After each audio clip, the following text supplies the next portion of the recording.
In this lesson, I'll discuss how data breaches are exposed. This is going to be the video for your project for this course. So by the end of the video, I want you to be able to describe how data breaches are exposed and understand how to look at data breaches in order to determine what happened. Data breaches are exposed every day. There are many different ways that information comes out. We could have a watchdog agency, not agencies in general, but like WikiLeaks, for example, is a great way that information is exposed. Law enforcement quite often exposes this. FBI, if you're in the United States, the FBI exposes a lot of data breaches. Additionally, the Secret Service deals with data breaches as well. It's not just an arm of the White House. It's actually an arm of computer fraud and investigation.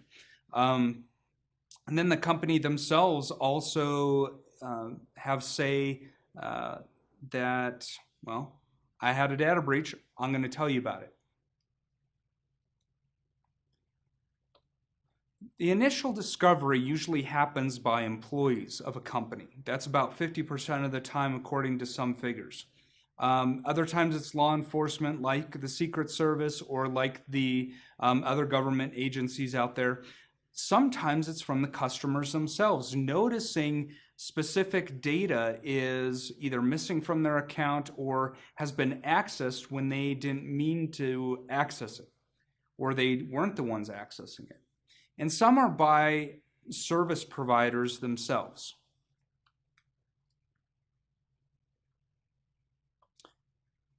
We have to look at what's been compromised overall in order to understand the data breach. Quite a bit of the time, we see financial data being leaked or financial data being used in certain places that it shouldn't. So what happens when law enforcement starts to receive reports, they correlate all these events together and say, okay, this credit card was breached here, and this credit card was breached here, and here's another coincidence, and here's another coincidence, but they all actually shopped at the same location on the same day, so we probably have an issue there. Social Security numbers, fraud, for example. There are ways to look at how fraud is happening, such as there are plenty of like LifeLock, for example, or there's some other companies out there like All Clear ID does this kind of stuff, and they're looking at where Social Security numbers are being used or who's being offered credit, for example, to start pinpointing where data breaches might have been happening. We also could see usernames or passwords dumped out on the internet. And then, of course, healthcare data. We could see healthcare data showing up online as well. And that indicates that there's been a data breach somewhere. So the exposure is happening either very privately and being used in several different places because it's been sold, or it's being made public.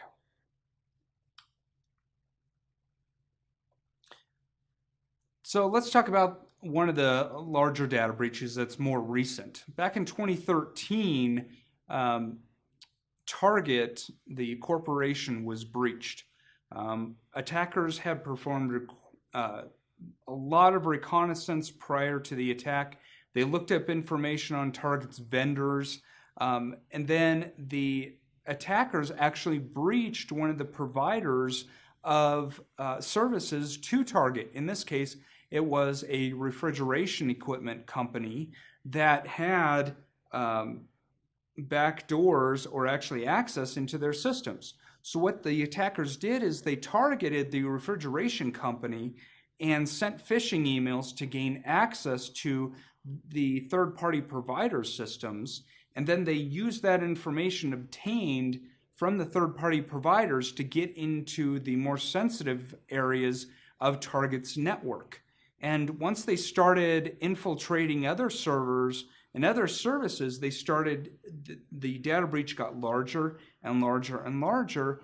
And finally, once all the pieces came together, the attack started. Then they on November 27th, 2013, the attackers finally crafted the malware, or the credit card stealing information from the point of sale terminals or the POS systems, to start stealing credit card information from all the terminals. Or employees were actually notified by the Justice Department, and employees notified back to the Justice Department around December 13th. So that was 2 weeks. And in the United States, that was Black Friday, with the largest shopping day of the year. By December 15th, the attack was mitigated. So here's what I want you to do for your project. I want you to look at data breaches such as the Target data breach. And I have a great website out there. It's called privacyrights.org. And what that does is it's a rule clearinghouse for all the data breaches that are happening out there. And it dates back years. But what I want you to do is look at the data breaches across 3 different types of areas. And I want you to dig in and investigate what happened. And based on the criteria that's listed in Coursera under the project, I want you to cover each of the areas and understand, here is how the attack actually happened. Here was the threats. Here was the mitigation strategy. But since this course is really focused on the threats, I want, specifically in the Target data breach, the threat came in from an external provider that had credentials into Target's systems. So least privilege in this case broke down. It was a threat. So as you're going through these data breaches, keep in mind specifically the threats.